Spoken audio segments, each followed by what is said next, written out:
guys. Good afternoon. I'm here.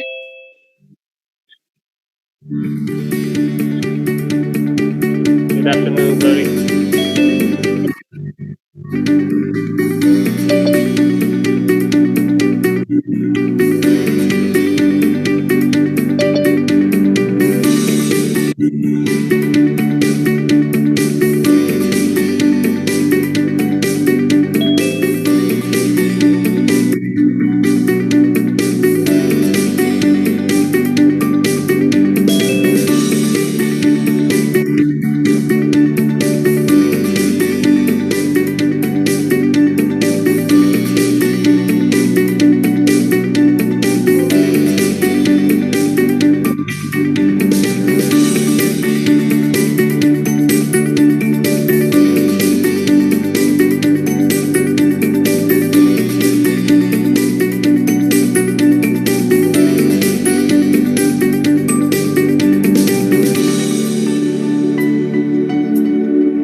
Hello, everyone. Welcome. We will be giving 5 minutes for the rest of the audience to join, and then we will be starting today's session. Thank you for waiting.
All right, so welcome everyone, and welcome back to Saturday for SPE 2.0.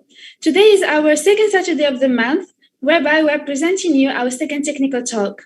So this program has been brought to you mainly by SPE Asia Pacific University Student Chapter and SPE Kuala Lumpur Young Professional Section, and many other collaborations with different student chapters and sections around the globe. Long story short, today we will be targeting petroleum economics. So welcome on board again, and let's get started. So my name is Mayam Sindali. I am a final year petroleum engineering student. I'm currently doing my internship, and I'm also the head of communication of SPE Asia Pacific University Student Chapter. And today I will be your moderator for this session. So let's move forward to today's agenda. So we are starting our session with a short safety moment. followed by a membership awareness, then a team introduction. After that, we are introducing today's speaker, who will be targeting why learning petroleum economics, from technical inputs to economic indicators, to oil and gas contracts and fiscal systems, economical indicators. Then we're moving to a question and answer session. So please, we advise you to drop your questions in the meeting chat box. Our technical team will go through it by order. Don't forget to mention your name and organization when you type your question down. After the question and answer session, we're moving to a fun Kahoot game session that will be presented by my teammate, Glory. After that, we're having a photo session. So we also advise you for the photo session to use the virtual background that the technical team will also be dropping in the meeting chat box. And please turn on your video, put on a big smile, and to have a more interactive session. So after our photo session, there will be a feedback form that will ask you to fill to receive your certificate of participation. And finally, a closing remarks by today's speaker. So starting the session by the safety moment. The safety moment will be presented by my teammate, Mr. Amir. Mr. Amir. Thank you, Mariam, and hello and welcome everybody again. Hope you are doing well. Let's begin today's meeting with a focus on safety first. So we are all probably working from home. So one good thing that we should all be talking about is ergonomics. So what is ergonomics? Right now we are sitting behind a laptop screen. How are we seated, right? Ergonomics is just the science and art of fitting the job and the workplace to a worker's needs. So right now we are workers in a sense, we are sitting. So let's just take a quick glance at how we are sitting, right? So take a look wherever you are. Make sure your posture is right. You're not hurting your back. Everything looks fine on your end, right? And the other thing is take care of your eyes. So for your eyes, there's a 20-20-20 rule. So every 20 minutes, look at something which is around 20 feet away for 20 seconds. So that way your eyes are adjusting and they're not just glued to maybe your smartphone, your laptop, in one direction. So take care of these two things, okay? Additionally, we are in the middle of a pandemic. So just a quick reminder to everybody, please wear your masks, wear your gloves, wash hands wherever and whenever necessary. Because at the end of the day, whatever you do in this meeting, after this meeting, whenever you're going out to get something, etc., whatever you do will decide if you and your near ones can live together happily in the future, right? So that is the thought that I will leave you all with in the next slide. So just remember to do what is right all the time. All right. I'll hand it back to my kind host, Mariam, and she can take us forward. Thanks. Thank you, Amir. Moving forward to a membership drive that will be presented by my teammate, Leonard. Yes. Thank you, everyone. Before I begin, let me briefly introduce myself. I'm Leonard Chu from Harvard University, Malaysia, student chapter. And next slide, please. As you all know, why SP membership? I would say that SP membership, they have a lot of different benefits for everyone. And this is a membership recruitment drive, and also to share and boost the awareness to at least in our local KL section. Next slide, please. So on the left side, these are just the basic benefit that was listed out in terms of the SPE membership, such as on the top left is the League of Volunteers, attending local section meeting, distinguished lecture. Some of it I can even watch the on-demand recordings. Of course, Energy for Me, which is a CSR, corporate social responsibility, towards the high school student, and also STEM education. Of course, e-mentoring and SPE Connect are community perks, I would say, where you get to talk and discuss to connect with the community, while at the same time grow together internationally and globally. And of course, we also stay current with the current technology such as from JPT, Journal of Petroleum Technology, One Petrol, and SPE Online Education, and of course, needless to say, the SPE events, both internationally, locally, or maybe even globally.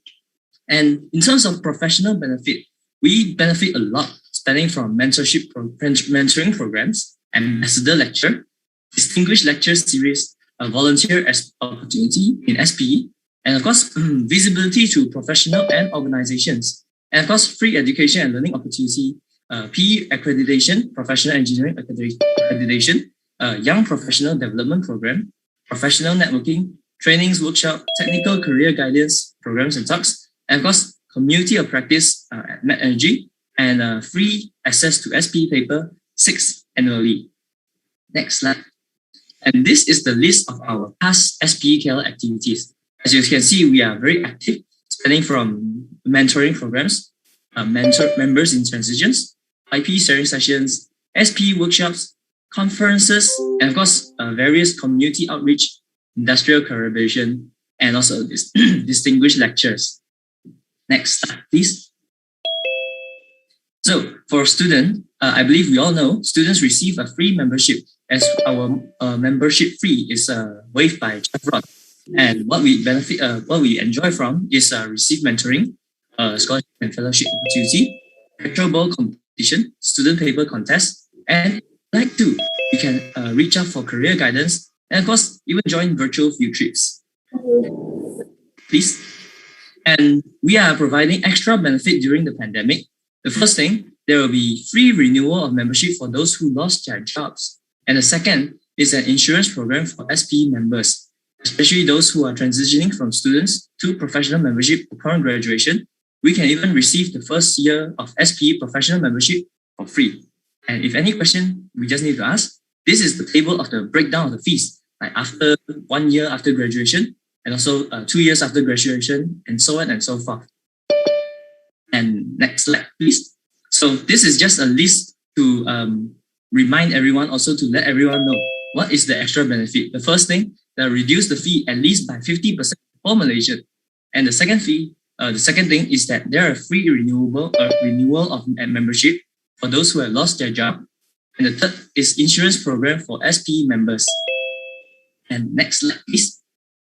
So, of course, not just the benefit, even from our local section, we are providing the lucky draw to boost this membership registration. So for the first thing is there is a lucky draw for the physical gift.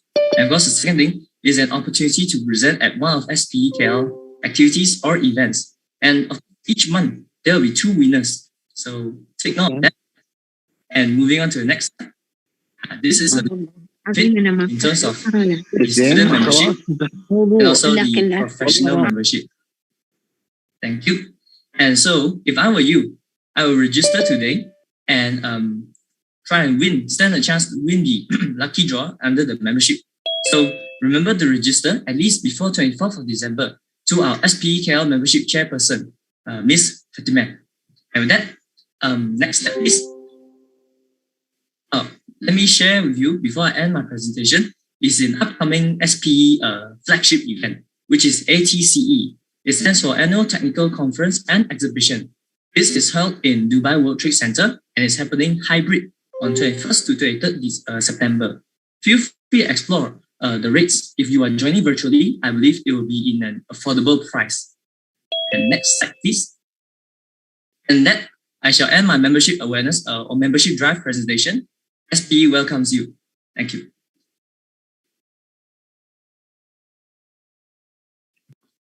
Thank you, Leona, for this informative presentation. Moving forward, now we are introducing the team that worked behind this session. So our team is made of 5 international students. SPE has brought us together and gave us this amazing opportunity to work together. So our team leader is Isa Tahini from SPE University of Aberdeen. Then Fatima Al-Farsi from SPE Sultan Qaboos. Glory Amadife from SPE University of Nigeria. Cecilia Jones from SPE ITS. And me from SPE APU. So moving forward to today's speaker. So today's speaker that will be delivering the technical talk of petroleum economics is Mr. Saif Al-Mamari. Mr. Saif Al-Mamari is an economist at Oman's National Oil Company, OQ, with experience in the entire oil and gas value chain, from exploration and production to refineries and petrochem. Welcome, Mr. Saif. Thank you, Mariam. Thank you for that great introduction. So, Mr. Saif, I'll give you the floor. All right, thank you. So starting off, just a brief about myself. As Mariam said, I've been working in OQ for now 3 years. I started mainly in exploration and production, but due to an integration of OQ Oman government assets, I've been lucky enough to be able to work in petrochemicals and refineries and also renewables. So I would like to share some of that at the end of today's talk. So moving on, starting off by defining what is petroleum economics. So petroleum economics is just capturing the economic concepts and principles to petroleum. So whatever you're going to learn today, you can still apply it to any industry or any sector. And why you should learn it is because it's the decision maker in all of petroleum decisions. So in your field development plan, the final section would be economics and management. It's the management indicator of if to do this project or not, or to choose between projects. So basically, the economic indicators is what really drive decisions. So the ultimate recovery and other technical aspects is part of it, but at the end, the management really focuses on economics, and we'll go further into it. So in the next slide, I want to talk about how we get to these economic indicators. So you have the technical inputs, which is basically your production rate. So we will get from the reservoir engineers how much barrels or gas we're going to produce per day or annually. Then also we need capital expenditure. Capital expenditure is your investment cost. So this consists of building facilities, drilling a new well, any cost that you will get an asset out of it that you can utilize to make revenue or save costs. Then you have your operating expenditure, which is basically just your wages, your bills, any electricity you have to pay. It's just payments to keep everything afloat. So you get all these technical inputs and you get some economic assumptions. Mainly the biggest and most important economic assumption is the oil and gas price. So you get these two together and you put them in your economic model, and you need to capture the applicable commercial contract, which we call a fiscal system or oil and gas contract, which is basically how you can know how much you have to pay to the government for tax purposes. Once you calculate all that, you will get your cash flows, and from there you can get your economic indicator. And we'll go further later on. So starting briefly on the oil and gas contracts, in the next slide, there's two main systems that govern oil and gas concessions. So you have concession system and contractual system, which is a production sharing agreement, PSA, or in other words, also it's called sometimes EPSA, exploration production sharing agreement. So the concession agreement is more relevant and frequent in the West. So this is the system that gets used in the US and UK and Western Europe. The PSA system is very common in the Middle East and the East in Asia. It was first introduced in Indonesia in 1966. And the concession system is basically a royalty on your revenue / production, then an income tax that all oil and gas, all companies get. The production sharing agreement is a little different. So you have two drivers of it: cost recovery and profit share. Cost recovery is a system where you use the revenue to cover back your capex and opex, and profit sharing is where you split whatever is remaining between the government and the contractor. So it's a different system. As the name says, you share the actual production with the government. So in the next slide, you can see what makes each contract different. So ownership of resources. So the actual minerals, the reservoir, under the ground, under a concession system, the contractor owns that. But in the PSA, the sovereign state still holds the ownership of that. So an example, if you're in the US and you buy a plot of land, anything that's below the ground is yours, whether it's gold, whether it's gas. If you're an example in Oman and you own a land, what even if there's a 3 TCF reservoir under you, that the mineral rights is still with the government. Similar thing with the facility and infrastructure. If you build anything in concession system, the asset is yours. Under the PSA, the asset ownership is with the government. And management and control, really, in the concession system, there's not much regulation. There's a lot of regulation how to operate in terms of HSE and carbon emissions, but in terms of petroleum decisions, where to drill, why to drill, how much to spend, the government isn't really interacting much with the operator. Under the PSA, there's normally technical meetings and a finance meetings. There's a kind of a board between the operator and the government, where the government has a say on petroleum operations. And finally, government participation. So there is no US NOC, a national oil company in the US or the UK. But in PSA systems, you normally have companies like ADNOC, like OQ, like Qatar Petroleum, that if you explore somewhere and you find discovery, the country and the government will invest in the company via a government vehicle.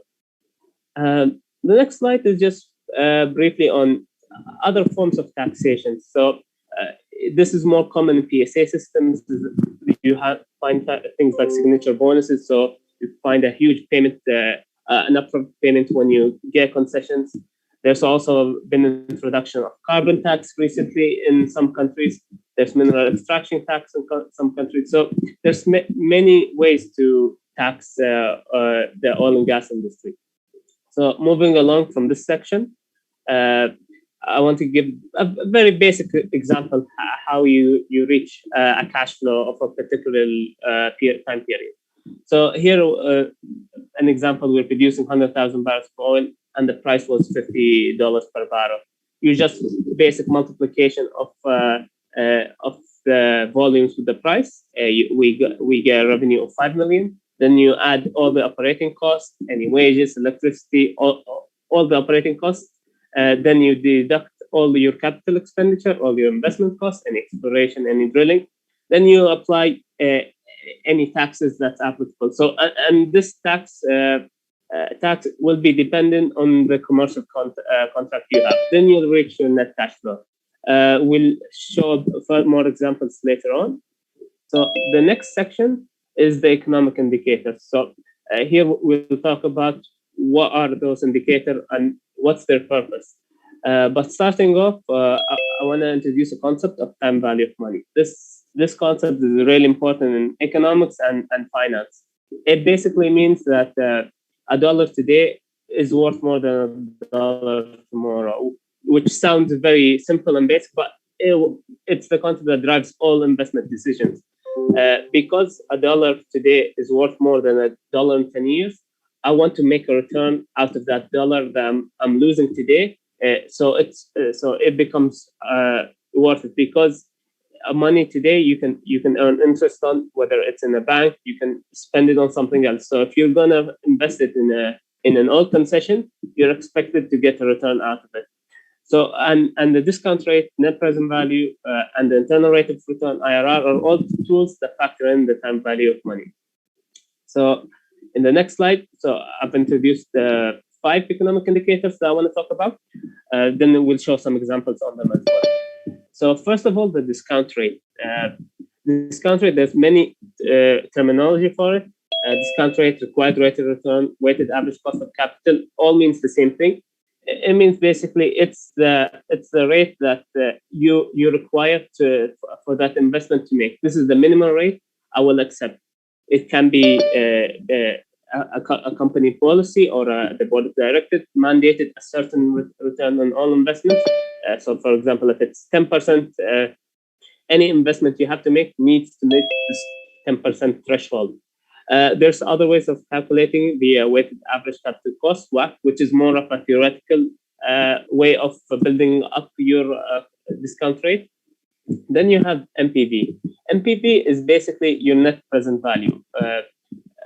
It basically brings all the future cash flows to today. So if you're investing today in 2021 and you have a project you're gonna spend 3 years exploring until let's say 2025, then you have a few years of investment and a few years of production. So you have this 20-year cash flow period. And what NPV does, it brings these cash flow till today. And it uses the discount rate to discount every year to get the NPV to today, basically valuing future cash flow today using the discount rate. And as you move along further in the year, the discount becomes higher and higher depending on your required rate of return. Then you have the IRR. The IRR, the internal rate of return, it basically measures the return of the project. An easy way to think of it, it's the NPV is the required rate of return to make NPV 0. And normally you would accept these projects if the IRR is higher than your discount rate, than your company required rate. If the IRR is higher, you would accept this project. Then with the payback period, it's a very simple indicator, but a very useful one as well.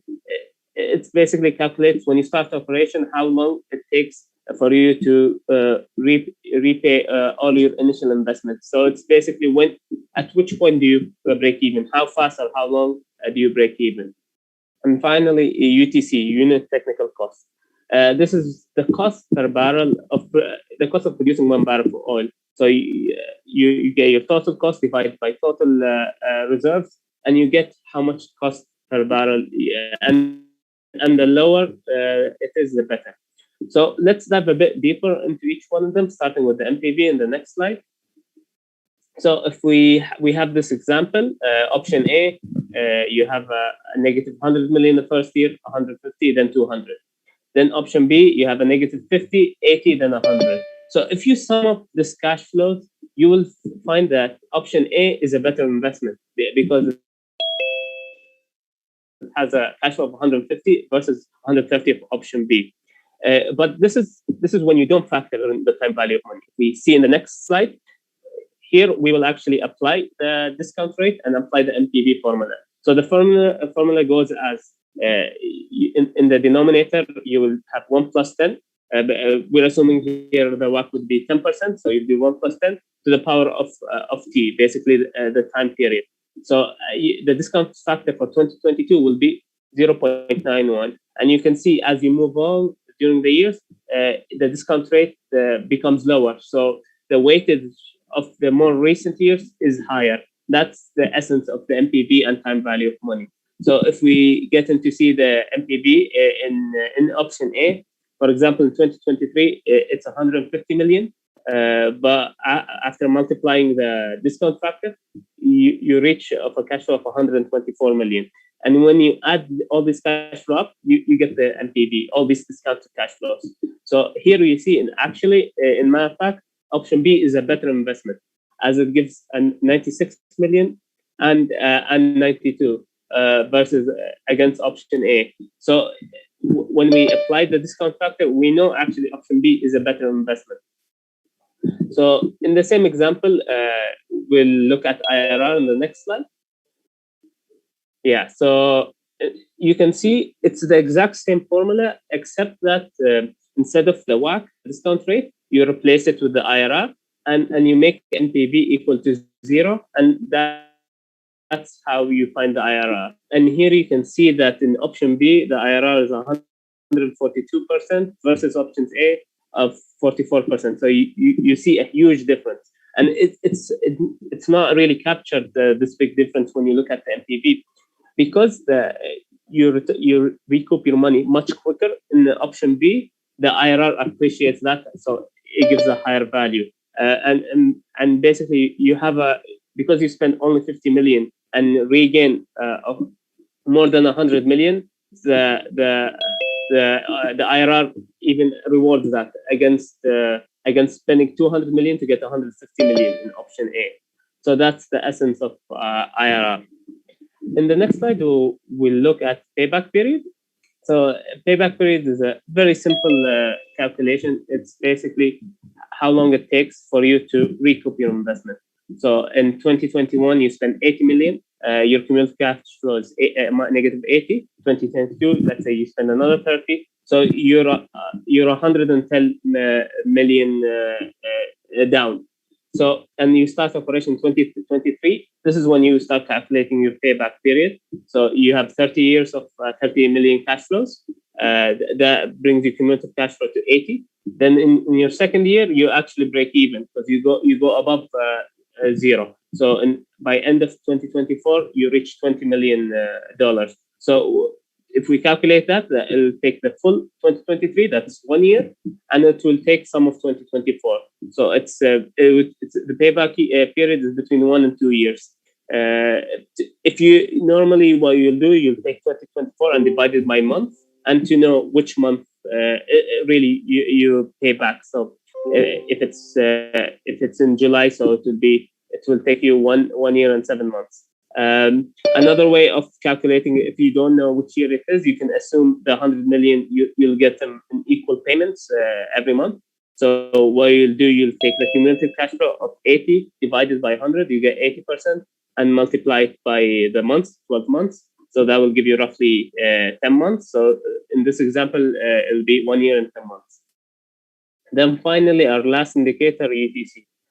So UTC is a very important indicator because it really tells you how you're performing against the market. So if UTC is, let's say, $40, you'll know that if the oil price is higher than 40, you'll be making profit. If it's under, you're losing money. So what you do is you take the entire expenditure of the lifetime of the project, then divide it by reserves.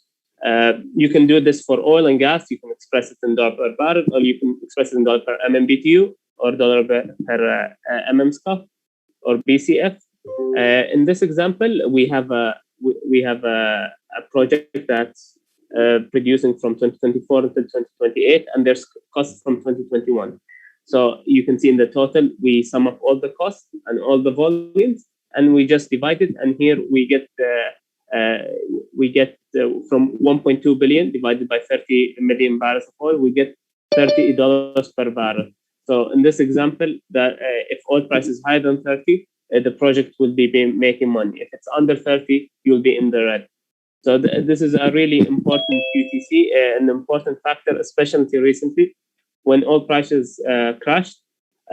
Companies have become very aware of their UTCs, and most companies have been rationalizing their portfolios to keep only low UTC blocks to be protected in case of another pandemic happens or another crash like 2014. So finally, in summary, in the economic indicator, so companies will use all these 5 factors together. They don't run independently, and every company will have a higher weight in a specific indicator. So your discount rate or required rate of return you'll use to calculate your NPV. If it's positive, then it's a go ahead. For the IRR, you use the discount rate to know if it's higher than your required rate of return, then the project is good. But if we give an example, if a certain project, let's say project A, has a much higher NPV than project B, but project B has a shorter payback period than project A, a company might opt in to take project B, even though we know the value of this block is better, but is worse than project A. But because of the company's specifications or need, they might be in a cash shortage. They will put a much higher weight on the payback period. Same thing with the UTC. If a block that has higher MPV but has a higher UTC as well, you might opt into the lower UTC. You say, okay, my company's strategy is to have the lowest UTC possible in case anything else like 2020 or 2014 happen again. I want to be protected. And so this concludes the economic indicators section. So briefly, it's off topic. I want to talk about beyond E&P. So this is basic. In the next slide, yes. So I want to talk about what happens after exploration and production. So what happens after you produce your oil and or gas, and really it's outside of petroleum economics. Petroleum economics is really upstream, it's exploration and production. But I wanted to give a brief, just so you can understand the dynamics of oil and gas. So if we go to the next slide, normally where you'll start off, you'll have your upstream facilities where you produce your oil and gas. Then you have the midstream section. This could be truckers. This could be trucks. This could be pipelines. And then they're transported to the downstream. And downstream is refining, petrochemical. If it's diesel, they refine it. Then will go to retail. So basically, your pumps on the street. In the next slide, I want to give a bit more on refining specifically. So because in oil and gas, we have two products, only oil and gas. And we have a market price for oil and a market price for gas, whether it's LNG or just natural gas. But what moves these two factors, what plays in the supply and demand of these two products is all these products that come after it, that comes further downstream of oil and gas. So in this example, this is a very basic refinery setup. What you see in this tube here is called a CDU, a crude oil distillation unit, and it basically separates all these products by boiling point.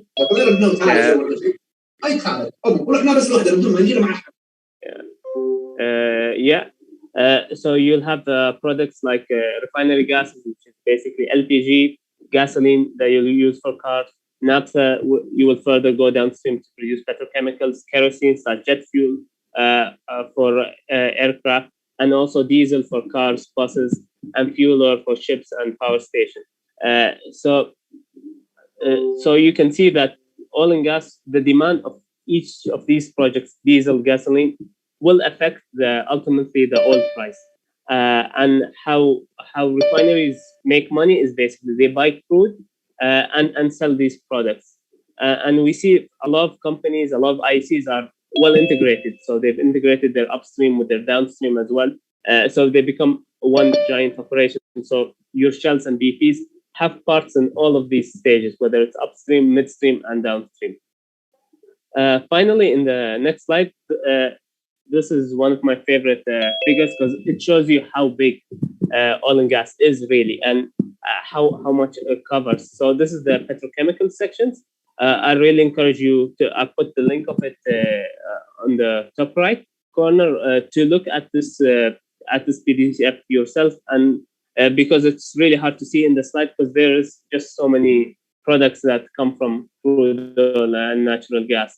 So the first step is you have your main products, naphtha, ethane, propane, and methane. And from there, you birth all your petrochemical products.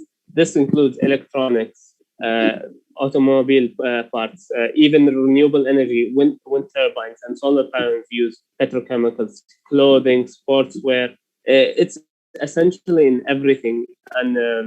And also these petrochemicals demand also affects the oil price as they take basically chunk of the barrel and demand of a specific barrel. This concludes the petroleum economics section, and I'll hand it off to Mariam for the Q&A.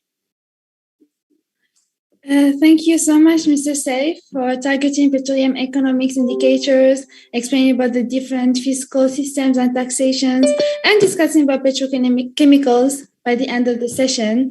That was such an informative session. And now the floor is open for questions from the audience. So so we are starting with our first question from Abdallah from SP APU Student Chapter.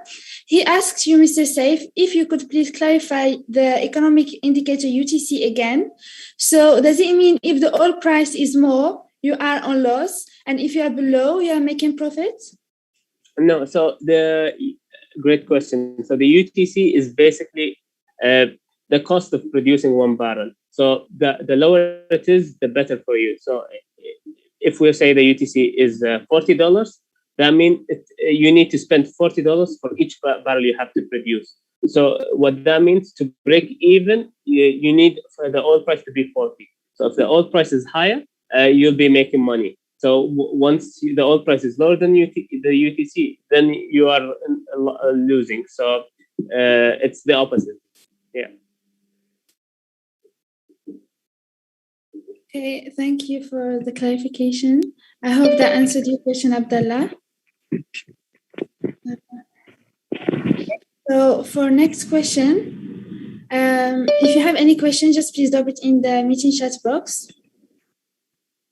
And so our next question is, what is the benefit of production sharing agreements? Asked by, go ahead, Mr. Saif. Yeah, so the production sharing agreement against concession system, it was introduced because it's a system that helps both the government and the operator.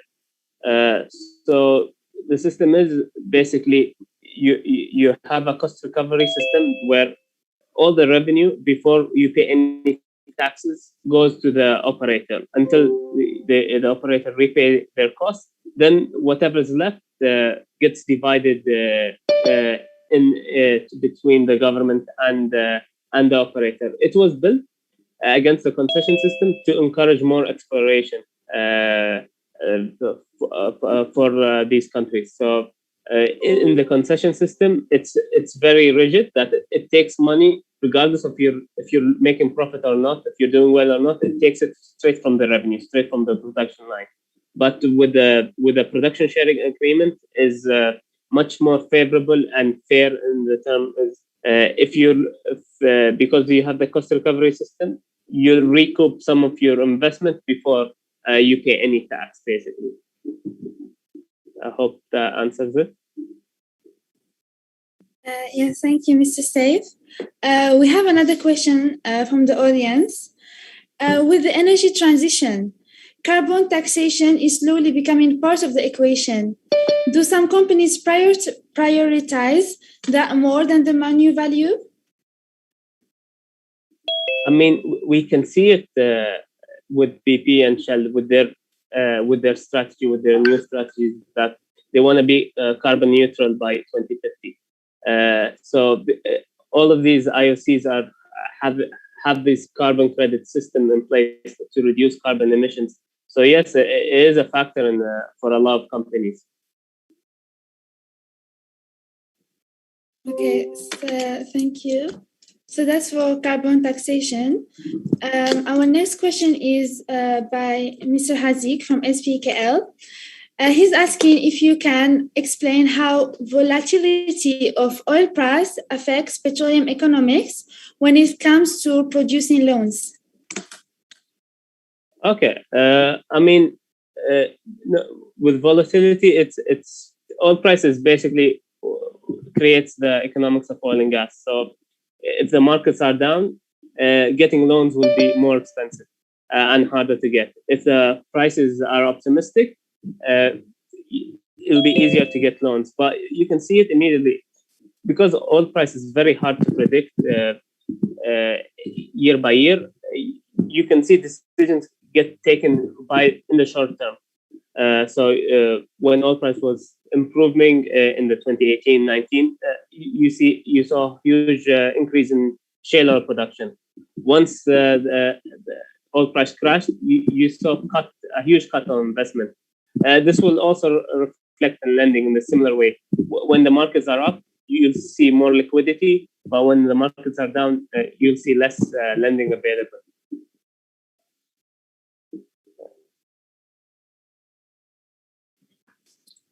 Okay, thank you, Mr. Saif. So for our next question, there's a question by Jivashini from SPAPU. Can you explain about the government's production sharing contracts? Yeah, so which is basically the PSA or an EPSA, Exploration Production Sharing Agreement or Production Sharing Agreement. These are contracts typically in Africa, Asia, and the Middle East. So normally when you sign these contracts, you have a right to produce in a certain concession or a certain block. And part of this agreement, there will be a section on cost recovery, a rate where first you can get your money to recover your cost. This will be a percentage. Then you have a percentage of profit share. If I can throw an example, let's say in a certain agreement, the cost recovery rate is 60%, and a profit share for the contractor is 40%. So what will happen then? Once you start producing, 60% of that barrels will be used to recover your costs, and the remaining 40% will be divided 40-60, 40 to the contractor and 60% to the government.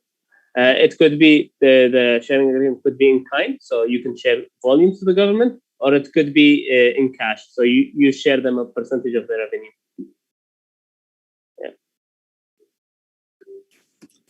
Okay, thank you for clarifying about the production chain contract. Okay, there is another question by SPKL Hazik. He said, as an economist, what is your opinion on carbon credits versus carbon capture? Should we encourage companies to emit less or allow them to emit more and focus on CCUS to put them away? Okay, I have to admit I'm not really an expert in carbon tax and carbon emissions, but it's really hard to say which you're supposed to focus on. It really depends on where you operate. If you operate in Europe and you know that that policies will be stringent, you would move on to look at carbon credits, but it really depends on what's your view on regulations. It's still not clear. Will there be a global carbon tax on oil and gas companies? Will the US apply these carbon taxes as well? Or even Asian countries? We don't really see these policies in the Middle East. So I think we'll have to wait and see for that one. Yeah, hopefully. All right, so moving on to our last question for the session. Would you recommend petroleum economics for people with petroleum engineering background or more to people who come from finance field? I recommend it for both. This is actually part of my closing remark.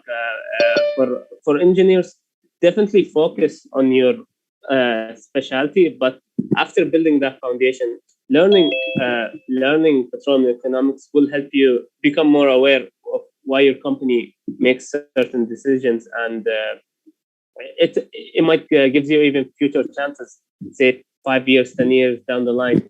If you want to move to business development, to planning, to have that foundation plus petroleum economics, it'll be a strong combo. Yeah. All right. Thank you. I think there's more questions. So yeah, can you just go through them quickly just to answer the audience? Yeah, sure. Okay, thank you, Mr. Saif. Let me close this. All right. So there's a question from Glory from SPUNN. So her question is a bit different but related. So she's asking you what will happen to the supply of petroleum products since the world is going towards renewable energy. I mean, we still don't know how fast renewable energy is going to grow. So when we know that energy demand is growing and at a higher rate than renewable energy. So for sure, as a percentage, our weighted use of oil and gas will decrease compared to renewables. But the actual volume of it, it looks like for now, we will need actually more than we produce right now. So it's really difficult to say. It depends. It depends on how fast renewables grow and how much they can compete economically with oil and gas. But let's say that the point we reach to that point at some stage in the future, basically the supply it will recorrect itself. So the oil price will crash. People will invest less, and therefore you decrease your reserves. So it's just the market will handle that by essentially by just reducing oil price. Okay, thank you for the clarification. There's another question. So this estimation is mainly forecasting. What is the mechanism or factors to determine the future oil price? Mind sharing your experiences during the dropping of oil prices last year? I think during the pandemic, yeah. Yeah, to be honest, I'm not really. We have a different department for specifically just a team that looks just at oil price and downstream prices. We have a market intelligence team that just purely look at that. And so we in economics we actually we get in the oil price from them. But yeah, estimation is always difficult with oil price. So you can see, like, if you go back a year ago and see each company's forecast and look at it again this year, you can see a huge difference in just 1 year in the forecast. So forecasting oil prices is very tricky.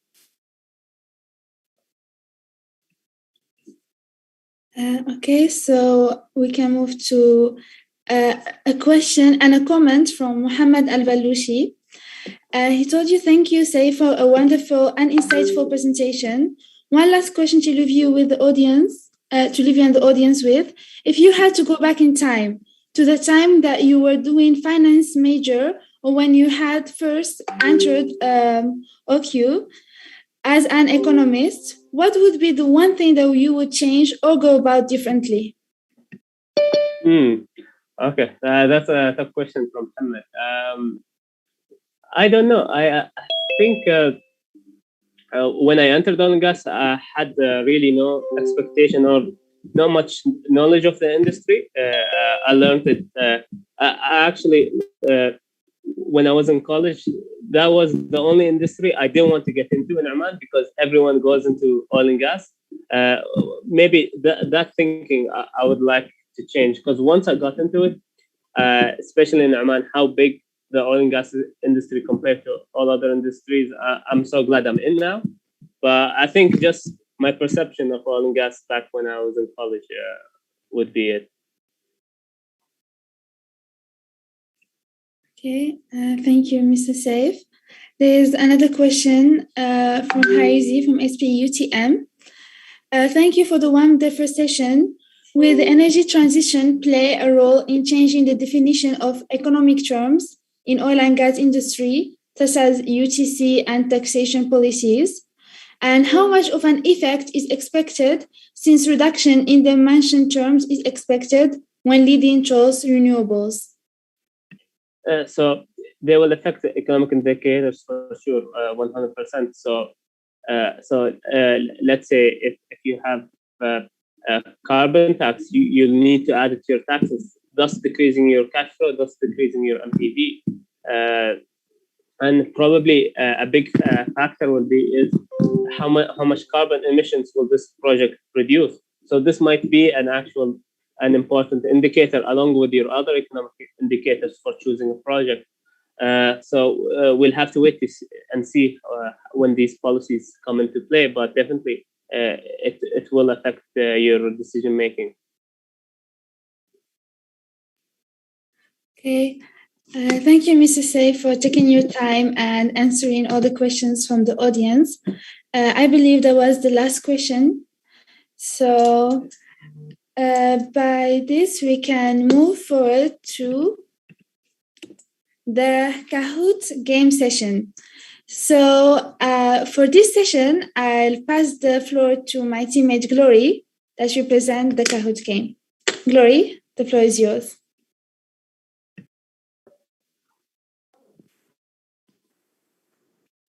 Hey guys, can you hear me? Can you hear me? Okay. Good evening, everyone, and welcome to the Kahoot session. I hope you can hear me. Please, if you can hear me, can I get a yes or something? Yes, we can. Yeah. Yes, can. Yeah. Okay, thank you. Yes, we can. Okay, thank you. You're welcome to the Kahoot session. Okay, welcome to the Kahoot section. It's going to be a fun time, and I want you all to relax and enjoy yourselves. Please, for this Kahoot section, I would need you to use your nicknames, not your real names, kind of. So you could use the QR code or log on to kahoot.it, and then when you're done logging in, you could see the screen being shared. Then that's the pin for the Kahoot game. The pin is 5040995. 5040995. So I'm waiting for you guys.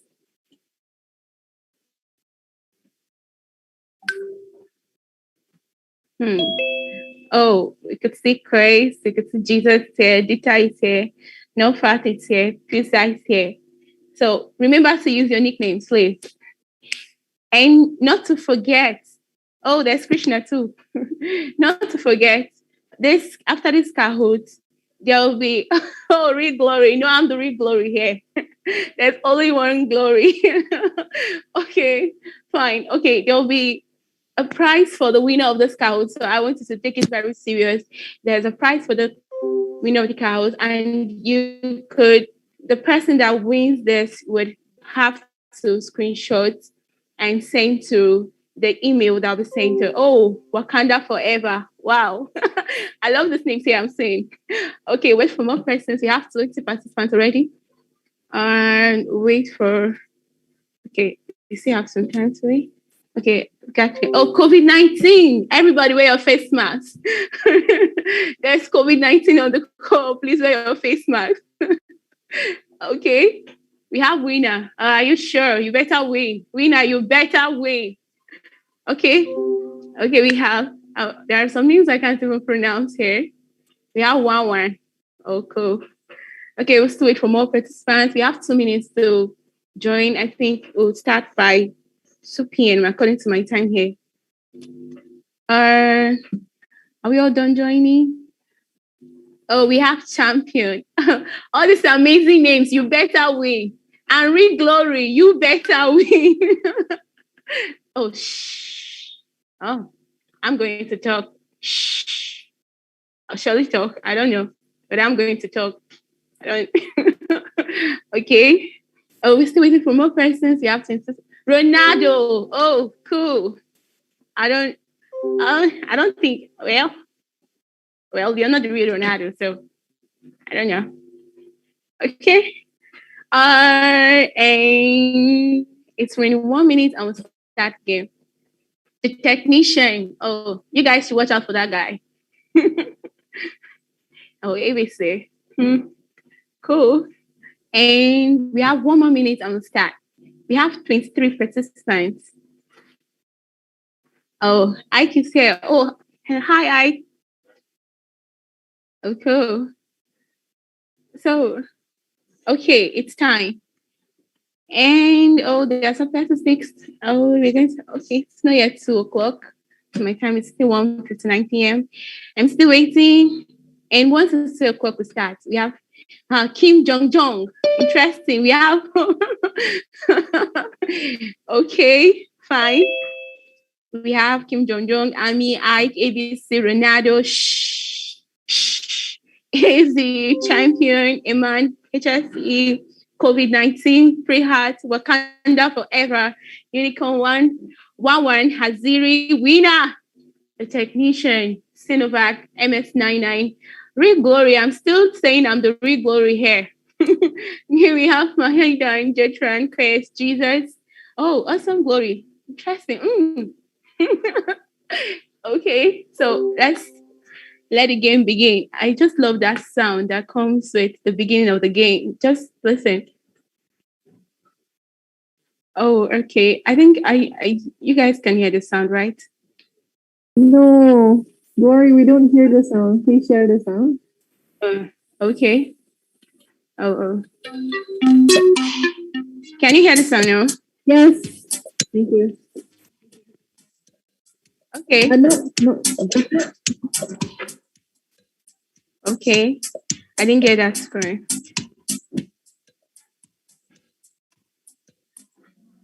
It's quite low. Glory, it's quite low. Okay, Can you turn the music high? Okay, that's done. I love that particular standard. That's boing. That's the sound I'm talking about. You can hear it There's well. no voice So now. There's no sound. okay. Yeah, but you hear it later. So for the winners of this particular question, we have 19 persons. Oh, it's quite simple then. 19 persons won this, and we have, let's see who are these persons. Whoa, we have Mahiden on the lead, we have Iman H, and we have Reed Glory. Yes, and we have winner, and we have Fiza. Okay, Reed Glory, you better win, and winner too. Which of the below is considered a capital expenditure? Is it wages and salary, electricity? That's a lot. Yeah. Drilling a new well. All these are questions that was going through the class. If you're online, you could have known the answers by now. That's the sound. Why? I'm going to visit China for that, honestly. Yeah. Because of that sound, I'm going to visit China anyway. Anyway, so 19 persons too. Wow. The answer is drilling a new well. Okay. And who is on the lead? Regular is second. And we have Mahiden. Oh, cool. That's it. And we have Champion as a third, AC as a fourth, Champion as a fifth. Oh. Another question. What best describes the required rate of return? Is it discount rate, net present value, unit technical cost?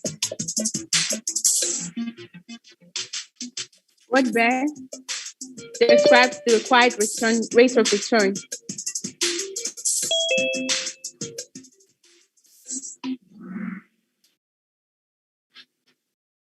Discount rate.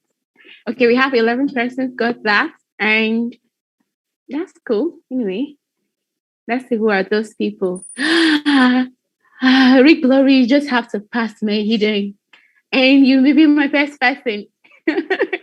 So we have Peter as a third. Champion is coming up, cool, and AZ is the fifth person. Payback period is the time period it takes to recoup the initial investment, time period where profit is maximized, time frame it takes to do work. So what's payback period?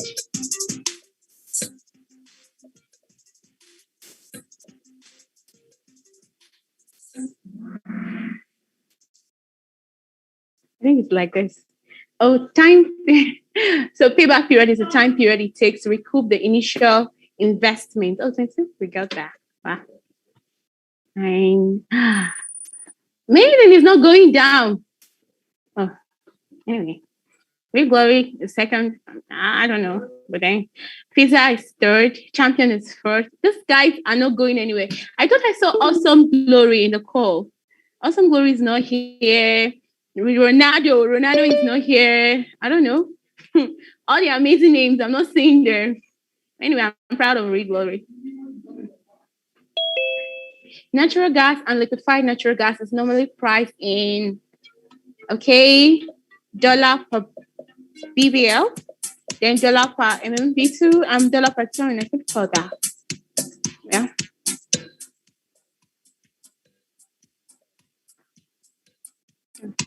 We have one.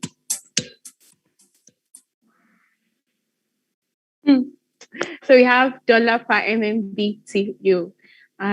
Just 13 persons got that right. And who are they? Champion is coming up. COVID-19. Well, we need our face masks. Honestly, everybody needs face masks in this game. COVID-19 cannot win. Please, anybody can win, but not COVID-19, please. So we are amazing. And then we have the next question. Under which fiscal system does the government intervene in operations? Is it concessionary agreements, production sharing agreements, petroleum license?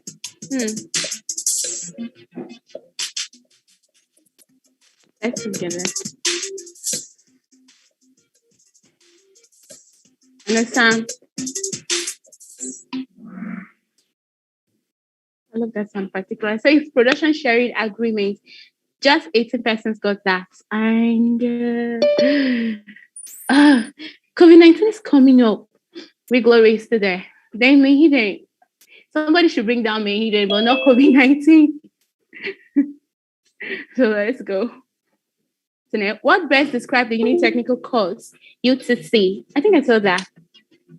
Okay. Is it the cost of producing 1 barrel of oil, the cost of drilling 1 well, the cost of petroleum?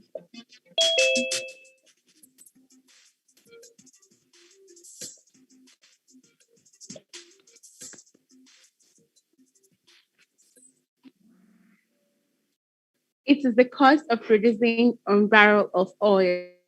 And 19 persons got that. That's cool. And Wakanda forever. Thank you for doing the impossible. And then we have Mahiden, we have We Glory. We Glory is cool. You just need to bring down Mahiden and you have okay, let me hold it. And champion is third, MNH, then Wakanda forever. That's cool. At least COVID-19 is out of the game anyway. The internal rate of return is used for determining which project to choose, calculating the discount rate, measuring efficiency. So which is it?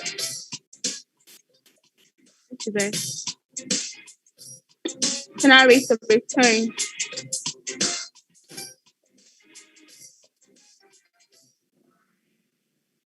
It's determining which project to choose. Okay, I want to ask one question. This particular sound, is it when they hit you bow? I need the Chinese. I need that in the comment section. I'm going to check when that sound is hit and then you have to bow or something. I really want to know because it's anyway. It's going to be my message sound very soon. So it's determining which project to choose, and just 10 persons got that. Oh, not a hard question anyway. So okay, fine. Maiden is still leading, and We Glory is second. Champion is third. Pizza is fourth, and Evan H is fifth. Maiden. Yeah. Which of the below correctly defines the net present value (NPV)? Is it the sum of cash flows adjusting for internal rate of return, or sum of cash flows adjusting for the discount rate? Which is it?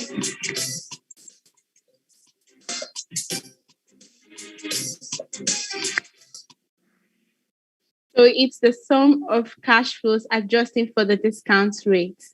All right. So just 7 persons. Oh, that's 4. That's 7 persons got that. And Maiden is in lane. And We Glory second. And then we still have champion episode. Go. Production sharing agreement is more like to be practiced in North America, Western Europe, Middle East. So let's get that.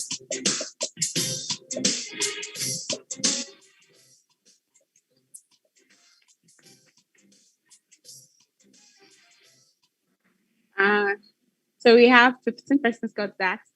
Oh, that's good. And who's the winner? Let's see who the winner is. Oh, we have listening. Oh, champion. Oh. And We Glory. And I am Mahiden. Congratulations to winners anyway. And you can do well to you have to screenshot this and send to the email address on the chat box so you can receive your prize. Yes, it's a prize for the winner. And We Glory, you've been awesome too. And awesome Glory, I didn't see you anyway. But thank you guys for the session. I hope you enjoyed the section. And please, we have other times to enjoy as well. Thank you guys. Thank you. Thank you, Glory, for this session game. It was actually really fun. And yes, so moving forward, let me share back my screen. Okay. So yeah, after this fun Kahoot game session, we are having a photo session. So now I will ask everyone in the audience to please turn on the camera, use the virtual background, and put on a big smile, and let's take a picture just here virtually with the speaker. So let's go, everyone. Yes, I see more faces.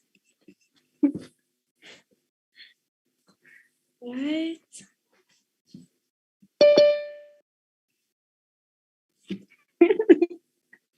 You don't have to wait. Come on, guys, just turn on your video. Even if you didn't get the video, it's fine. Okay. Please know who is Muhaydin, because you won both the group. Yes, you're winning the Kahoot games. Jay, I can't see the video.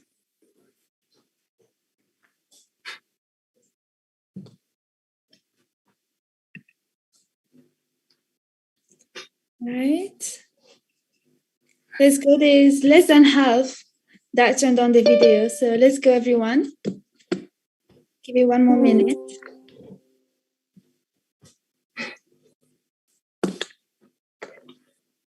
All right, so let's take our first picture. So big smile, everyone. Oh, my smile.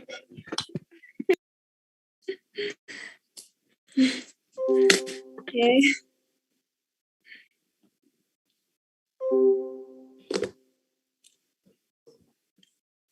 All right. Last pose.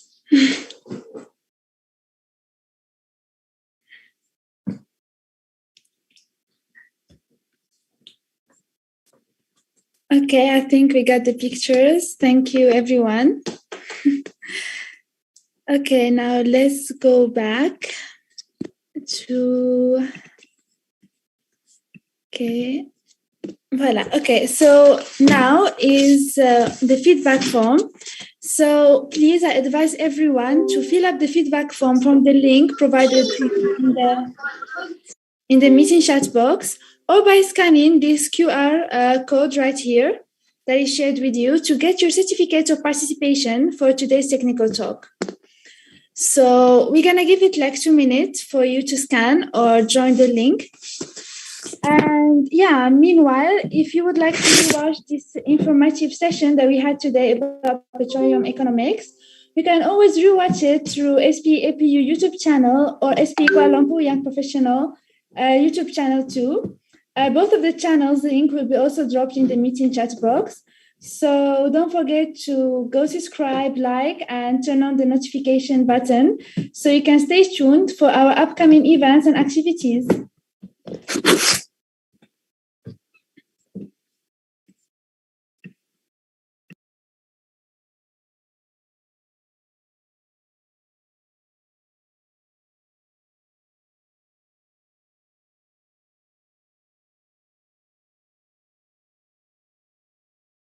All right, I believe everyone should have already scanned the QR code by now. So now let's move on to Now we're moving on to a reminder for our next Saturday. So our next Saturday will be on 18th September 2021. We are having a career workshop, and for the technical talks, it will be about the new energy or the energy transition. So stay tuned and please be there. So we're all gonna see you next week. It's gonna be a more interactive and informative session. So yeah, this is the poster. Take a screenshot of this or add it in your calendar so you won't miss it out. Great. So following that will be our closing remarks. So for the closing remarks, I leave the floor to Mr. Saif. Thank you, Mariam. So what I wanted to say at the end, I kind of touched upon it in the Q&A session. Basically, I know that petroleum economics is a subject that normally gets looked over in the petroleum engineering curriculum, which is fair enough because you really need to focus on those subjects first. But I hope this session brought petroleum economics to your mind. And I urge you to have an open mind on it in the future, because learning petroleum economics and keeping up to date what's happening in oil price, it really helps you to understand why your company are making certain decisions.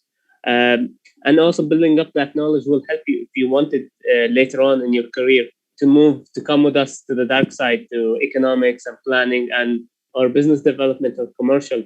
So all these departments within your organization, if you go into them with your technical foundation, you become a very, very strong candidate for those roles.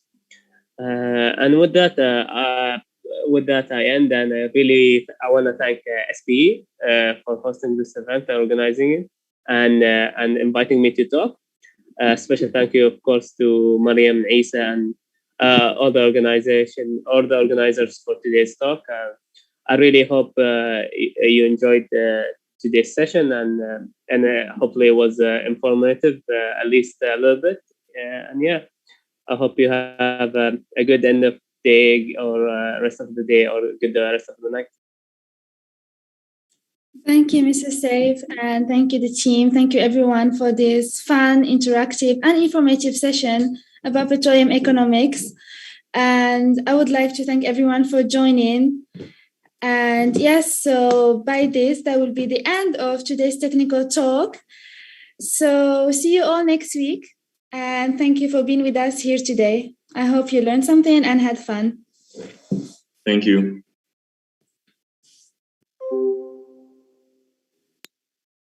Thanks, guys. Thank you, everyone. Thank you, Bye. everyone. Thank you, Mr. Saif. Thanks, Mariam and Glory. And Isa. Thank you. Thank you. See you next week. Thank you, Miriam. Thank you, everyone.